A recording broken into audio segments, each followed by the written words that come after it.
Hey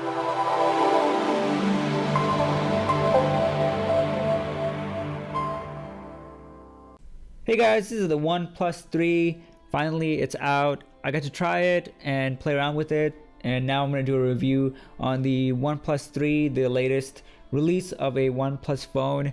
The OnePlus 2 didn't exactly fall into the category of being a top-of-the-line phone, so let's see how the OnePlus 3 does. Let's start with specs first. The OnePlus 3 comes with a Snapdragon 820 processor, the Adreno 530 GPU, 64 gigs of internal only storage, which means you can't add additional storage, and 6 gigs of RAM. Yep, so you get 6 gigs of RAM on top of the Snapdragon 820 processor. So that makes this already a beast of a phone. So right off the bat, there's a change of design in the OnePlus 3. We get a more premium design, an aluminum metal unibody, very clear, very smooth, and feels great in your hands. Though it is kind of a cross between the iPhone, Samsung, and HTC. Though that's not a problem, the OnePlus 3 is definitely an improvement to the OnePlus 2. Now when you get the phone, you'll notice the notification slider on the left, and it's a new addition to the phone.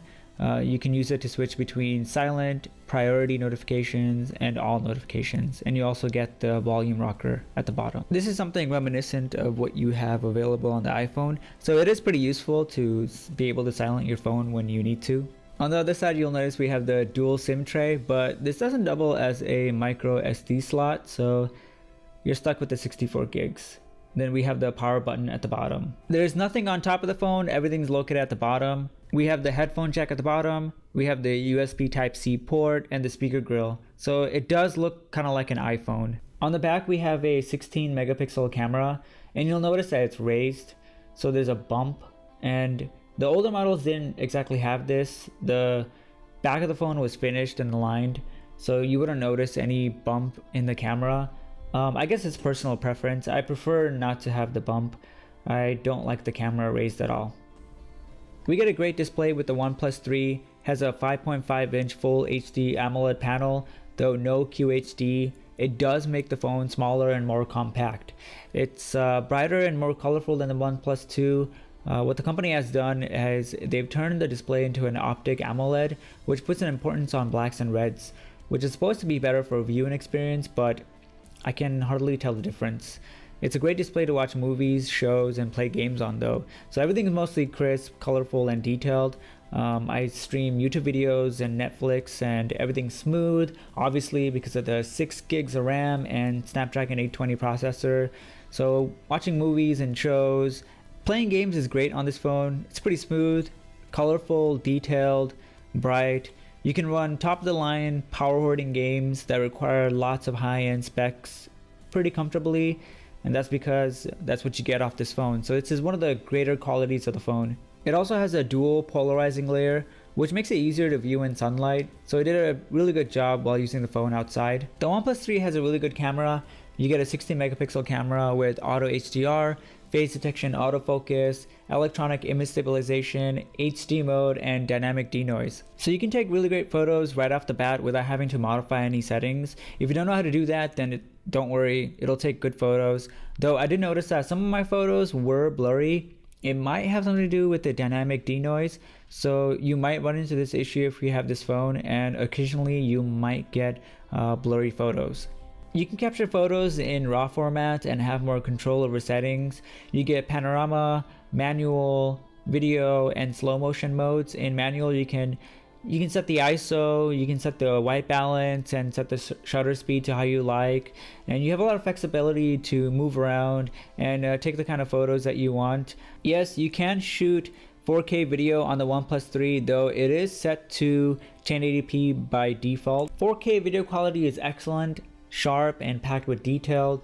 What's disappointing is the voice. Sound tends to be muffled or distant at times. It could be a software issue, so it might be fixed in the next software update. But other than that, the quality of the video is excellent. Even at 720p, it's pretty great. In the front, you get an 8 megapixel camera. You can record 1080p video at 30 FPS. Selfies are sharp and excellent, colorful, bright. The field of view easily can fit a group of people. And you also get that smile capture option, which can save you time, and it's pretty convenient. All you do is smile, and then it'll detect that smile and it'll give you a countdown of 3 before it takes a picture for you. One of the unique things about the OnePlus 3 is that it's running on a variant of Android Marshmallow. It's called Oxygen OS interface, made by the company, and comes with additional features such as Shelf. So you would normally see Google Now when you swipe right, but now you'll see this interface. It's called Shelf, and so it gives you quick apps. For example, you can load YouTube from here. You can add in your frequent contacts. Here you can add a Google account into Shelf. At the top we have memos, where you can write memos or reminders or notes at the top. It's pretty convenient. You don't have to go in and open another app. You can just swipe to the Shelf and write a quick memo or a note if you want to. Settings is pretty minimum for Shelf. It's all about weather, showing the weather using Celsius or refreshing the weather. If it's important to you, you can go in and change the wallpaper like I did. For me, I like to put in customized wallpapers. It just changes the look and feel of the phone. Yeah, some pretty cool new features with the OnePlus 3. Draw a 0 on the top portion of the display to open the camera. Draw a V to toggle flashlight. Use your 2 fingers to swipe down and play music. Use the greater than or less than to switch between tracks. You also have a feature to wake the device by waving your hand across the screen, though I found that it only responds when you slowly wave your hand across the screen. It won't do it if you do it too fast. The Moto does a great job of doing this, but for the OnePlus 3 I feel like it's just easier to double tap the screen to wake the phone. The OnePlus 3 now utilizes dash charge technology for fast charging. It's pretty common in most phones that come out now. It can charge your phone 60% in 30 minutes, and it does work well for me. I haven't had any issues with that, though the battery could have been better. It lasts a day if you're not heavily using the phone. The OnePlus 2 did have extra battery, so this is where the OnePlus 3 has depreciated. I wish the battery was bigger. Maybe that bump in the back, they could have followed in suit with the OnePlus 2, but I guess they wanted to make the phone slim. Including a bigger battery would have gone well with the great performance of the phone. You have 6 gigs of RAM, Snapdragon 820 chip, and they really would have complemented each other. It's definitely a great phone, almost everything you would expect in a flagship phone, though with an affordable price, which is what OnePlus is known for, providing great phones for a cheaper price, though that cheaper price does reflect in some shortcomings. Some of the cons that I did find with this phone, and this is just personal cons, so you might not have any issues with this. No QHD resolution, no micro SD slot. That means no extra storage apart from the 64 gigs that you get. Bottom speaker grill had an issue with because it can be covered when you're holding the phone. And yep, the screen protector.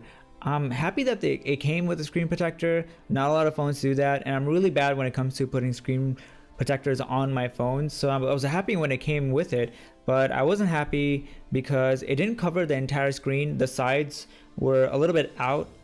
It could have been bigger, so it does get irritating, but apart from that, it's an excellent phone and it can definitely compete against other high-end flagships, and it's super cheap for what you get, and that's its strongest asset, and hopefully it'll always continue to be like that. Thank you guys for watching. If you enjoyed the video, please hit that like button and subscribe to the channel to see more.